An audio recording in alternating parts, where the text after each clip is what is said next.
Hola a todos. Vamos a comenzar con el estudio de la filosofía. Y tal como es debido, nosotros debemos primero definir qué es la filosofía, de qué hablamos cuando hablamos de filosofía. Es muy interesante porque resulta que la filosofía es algo que se entiende a medida que se va viviendo, a medida que se va estudiando. Pero eso no significa que no podamos definirla. Cuando queremos definir el concepto de filosofía, lo primero que tenemos que hacer es ir a su raíz etimológica, es decir, vamos al griego antiguo de donde proviene, ya que la filosofía se origina en Grecia a partir del siglo VII antes de Cristo. Ahora bien, decíamos que su raíz etimológica proviene de esta época, por ende estamos hablando del griego antiguo. Con filo, que lo podemos traducir así, nos estamos refiriendo a la palabra amor en su acepción general, y con Sofía, que lo traducimos en griego antiguo, Sofía, nos estamos refiriendo ni más ni menos que a la palabra sabiduría. Ahora bien, hasta este momento no hay dudas de que la filosofía es el amor a la sabiduría. Ahora bien, ¿por qué se crea la filosofía? Se preguntarán ustedes. ¿Por qué hablamos de este amor a la sabiduría? Les cuento que en aquel entonces, es decir, en la Grecia del siglo VII antes de Cristo, todavía los primeros pensadores no podían llamarse así filósofos. Vamos a pasar a ver a este señor que vemos acá y les voy a contar por qué. Este hombre que vemos aquí, que parece que está muy concentrado estudiando, es Pitágoras. Pitágoras fue el primero en introducir en la historia del pensamiento occidental la palabra filósofo. Palabra filósofo. Ahora bien, ¿por qué decíamos no podemos hablar de filósofos y de sabios al mismo tiempo? Porque en un principio, cuando surge la filosofía, los filósofos se diferenciaban de los sabios porque los sabios eran aquellos que ya poseían el conocimiento. Ya poseían el conocimiento. En cambio, los primeros pensadores, posteriormente llamados filósofos, eran aquellos que buscaban la sabiduría. Es decir, no creían que la poseían como los sabios, sino que se emprendían en un camino de búsqueda incansable para poder encontrar ni más ni menos que la verdad. La verdad es aquello que le va a preocupar al filósofo, pero preocupar en el sentido de que él se ocupará, mejor dicho, de encontrarla. La verdad era para los primeros filósofos, que serán, vamos a nombrar algunos, después los trataremos en detalle, por ejemplo, Tales de Mileto o Anaximandro, inclusive Anaxímenes.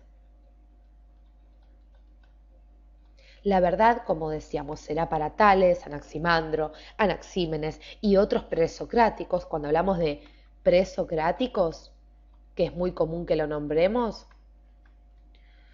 cuando hablamos de presocráticos nos referimos a todos esos filósofos anteriores a Sócrates, quienes, como decíamos, y ahora sí volvamos a la verdad, para ellos la verdad era aquello que daba sentido, ¿sí? Aquello de lo cual nada se podía negar, lo que ni el hombre ni el Dios ni los dioses de aquel entonces podían desmentir. Era, si se quiere, apasionante esta búsqueda de la verdad para estos primeros pensadores, para estos primeros filósofos.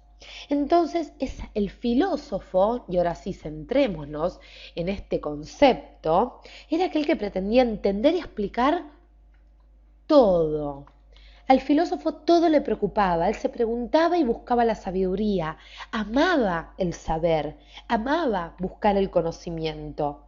¿Para qué quería obtener el conocimiento? ¿Para qué quería llegar a la verdad?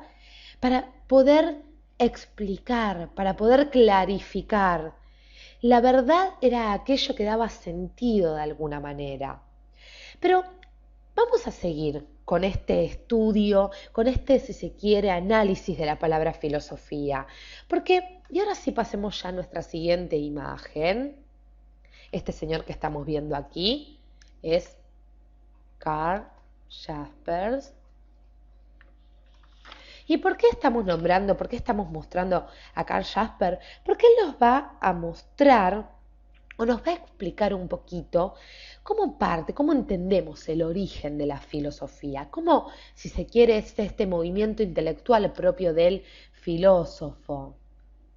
Entonces nos va a decir que el origen de todo filosofar, por medio del cual el filósofo tiende a filosofar, a comenzar a filosofar, es primero el asombro. Primero está el asombro. El asombro nos lleva a preguntarnos, nos hace plantearnos ciertos interrogantes. Y una vez que yo satisfací mi asombro con el conocimiento de lo que existe, con los conocimientos que tengo acumulados, va a aparecer la duda. ¿Qué va a ser, si se quiere, una segunda instancia? A ver, para que lo expliquemos un poquito mejor. Yo tengo conocimientos acumulados, pero no sé si son ciertos. Es decir, yo dudo sobre eso que ya poseo, sobre esos conocimientos que ya tengo, porque el hombre tiene dos formas de conocer, por medio de los sentidos y por medio del intelecto. Yo puedo dudar de aquellos datos que me dan los sentidos o aquellos datos provenientes de mi intelecto, es decir, de aquellos razonamientos que yo puedo formularme.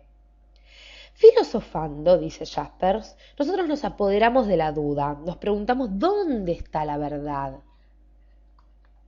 ¿Dónde está la verdad? Aquello a lo cual tiende todo pensador, todo filósofo.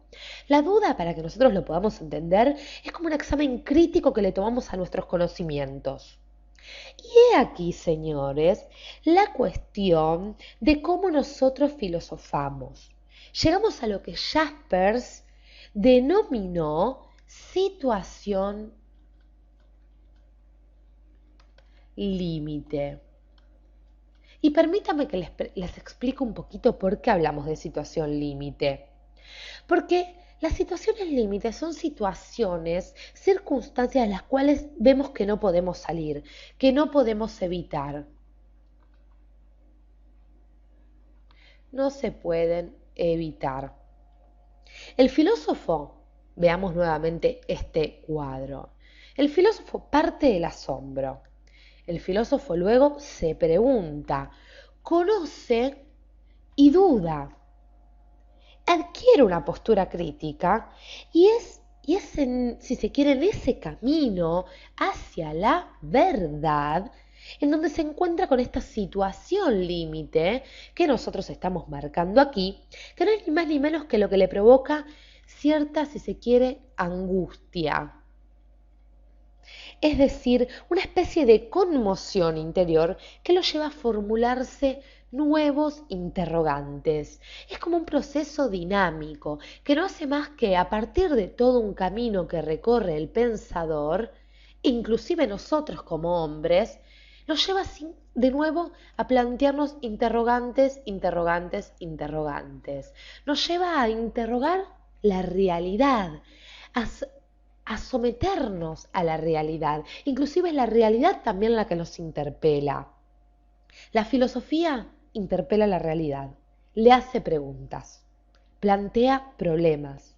En síntesis, para que nos quede bien en claro, y vamos a hacer nuevamente un espacio. La filosofía es aquella, si se quiere, que nos permite analizar, reflexionar,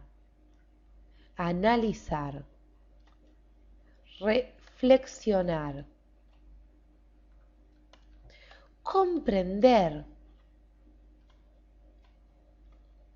estudiar, si se quiere, la realidad que nos toca.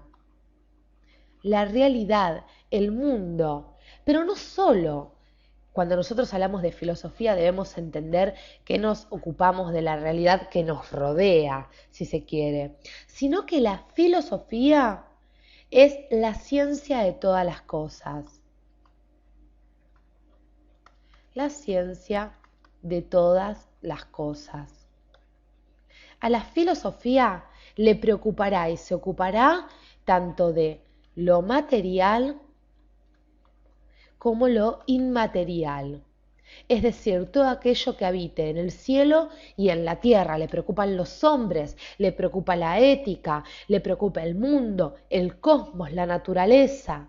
En los próximos videos vamos a estudiar paso por paso cuáles fueron los pensadores más importantes. Vamos a ver qué es el conocimiento filosófico. Vamos a conocer cuáles fueron los temas más importantes dentro de la filosofía, cuáles fueron las posturas éticas que se han desarrollado y las diferentes teorías. Los invito a que sigamos estudiando juntos la filosofía porque es sumamente apasionante y nos va a permitir comprender también toda la historia del pensamiento y muchos sucesos históricos que se han dado y que han sido claves también, si se quiere, para el desarrollo de la filosofía. Sigamos estudiando juntos, sigan viendo nuestros videos.